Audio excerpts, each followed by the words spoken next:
everybody. It has been such a cold day today, so I am all snuggled in, and I really want to read to you from a book called Veronica by Duvoisin. This is he's one of my favorite authors. This one is for my sweet Sunny Joe. I think she's going to like this one.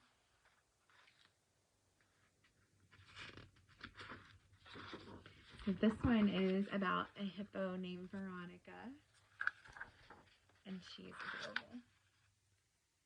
Hippopotamuses can sometimes be very conspicuous. There she is.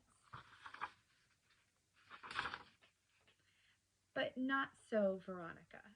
She was a most inconspicuous hippopotamus because she lived with so many mother and father hippopotamuses, uncle and aunt hippopotamuses, brother and sister hippopotamuses, cousin hippopotamuses, so many that no one even knew Veronica was there. No one notices me here, she sighed unhappily. I don't even know myself. Not even the cool, muddy riverbank, soft as a bed of feathers, where she slept in the hot sun. The clear water in the middle of the river where she swam and splashed could make Veronica happy. Oh, she sighed, I want to be different. In fact, I would like very much to be famous. Can you see Veronica in there? Out of all of those aunts and uncles and cousin hippopotamuses? I'm not sure which one is her either.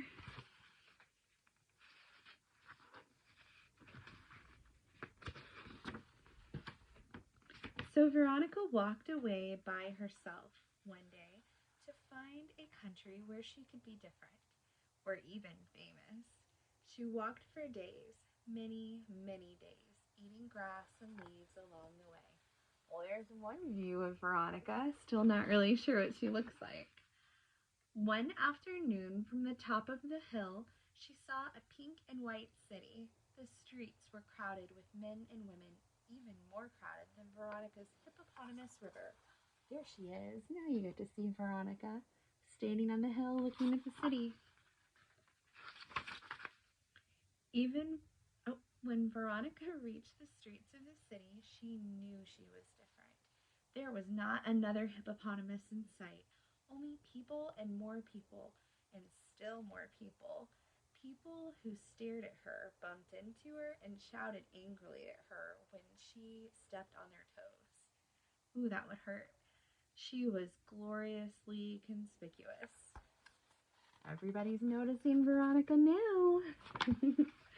Veronica tried to walk in the middle of the street where there were no people, but automobiles bumped into her and horns blew angrily. Even the policeman blew his whistle and scolded her.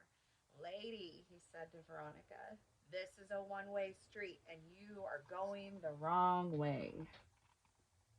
Isn't that silly? She was going the wrong way. Veronica turned around and followed the traffic. She felt very tired and sleepy and looked around for a place to rest. There was no comfortable, soft mud bank, but Veronica thought that the sidewalk looked cool. She stretched out and went to sleep, to dream happily of being a conspicuous hippopotamus, perhaps even a famous hippopotamus. Now Veronica was not only conspicuous, she was very much in the way and was told to move on. There she is on the sidewalk. She is in the way for sure.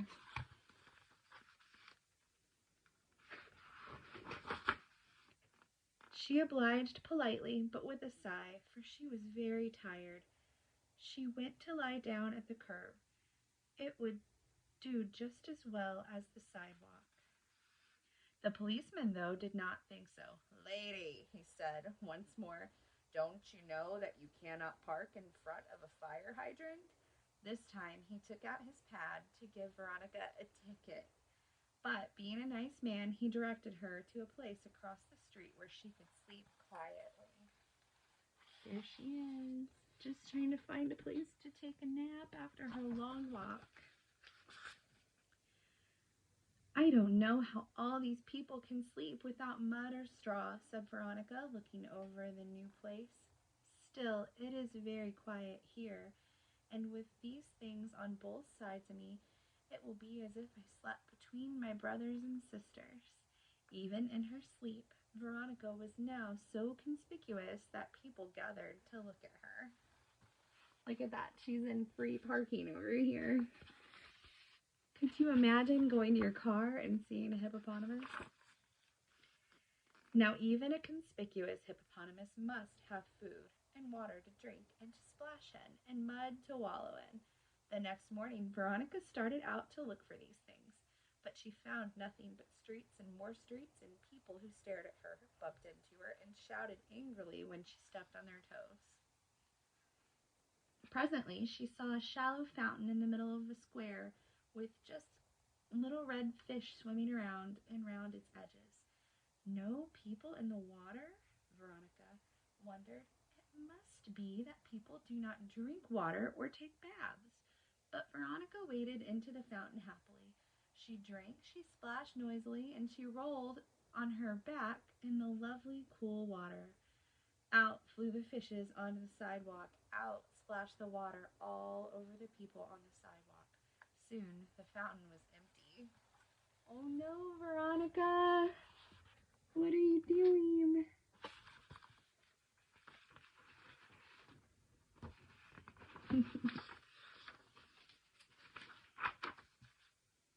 Veronica did not notice that people were angry with her now. She smiled with joy at the sight of a vegetable vendor who was walking by pushing a cart full of fresh, delicious cabbages, salads, beans, peas, potatoes, and many other things. Unused to city manners, like all riverbank hippopotamuses, Veronica helped herself happily to the green food. In one gulp, she emptied the cart clean. Oh no. I bet that really upset that guy. Look at that. He looks mad.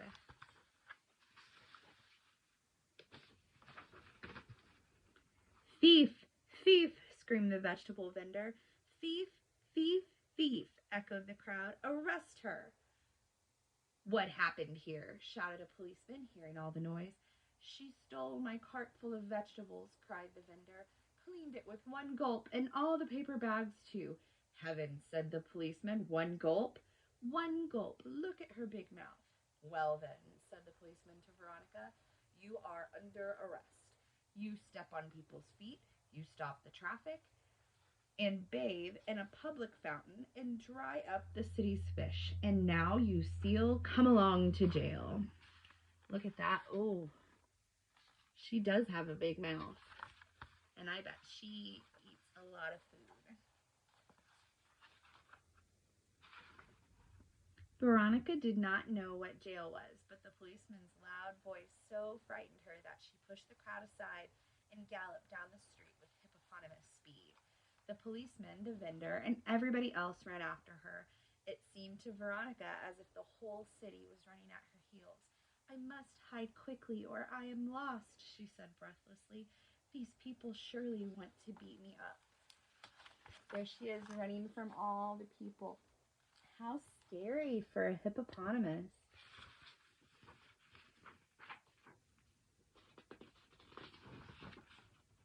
At the end of the long street, she saw a green park with trees, benches, and statues. I'm saved, she thought. I'll hide behind a bench and escape from the city when it's dark. But even behind the bench, Veronica was still conspicuous. She soon found herself with a rope around her neck and on her way to jail. They caught her. Look, there she is trying to hide behind a bench, and all these people spot her.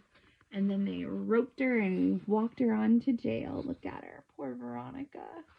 She just doesn't understand.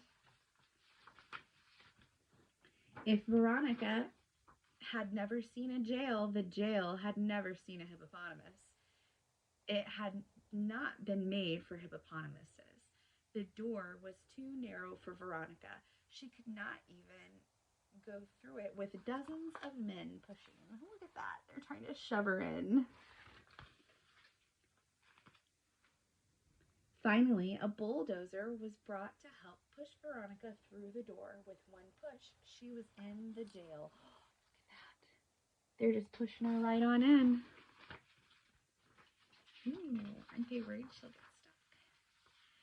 At that moment, a nice old lady came in too, and she scolded the policemen and the onlookers. Aren't you ashamed to do this to a poor hippopotamus? You should be locked up in jail yourselves. Madam, said the policeman, she is a thief. She stole a whole cartful of vegetables. My vegetables, said the vendor. The lady opened her bag and gave the vendor a banknote. Does this repay you for your vegetables? Oh, yes, madam. Every one of them, thank you. Very well, then, said the nice old lady. Officer, let this sweet hippopotamus out at once. I can't, said the policeman. The door is too narrow, and the bulldozer cannot come in to push her out from behind. Then demolish the door, ordered the nice lady. The door was demolished, and Veronica was free. I guess she did get stuck. The nice old lady, who also seemed to know very well that Veronica had had enough of a city, and that she was tired of being conspicuous. One can be too conspicuous. I only want to go home to my mud bank, said Veronica, to my river, to all my hippopotamuses. The lady ordered a moving van brought to move Veronica back to her country, and that was done too. Veronica left the city as the policeman, the vendor, and the little old lady, and all the people cheered her. Look at that. They're loading her into a moving truck to get her moved back to where she came from. So that was how Veronica wallowed again in the cool mud by the riverbank, swam and splashed in the clear current, and slept among all the father, mother, brother, sister, aunt, uncle, cousin hippopotamuses. But there was a difference. She was now famous among the hippopotamuses and beloved by all of them. Almost every day at sunset, they gathered around her to hear her marvelous adventures in the pink and white city. And Veronica was very happy.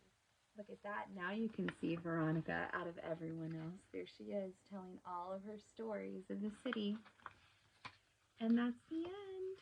Thanks for joining us. Come back next time on Cuckoo's Corner.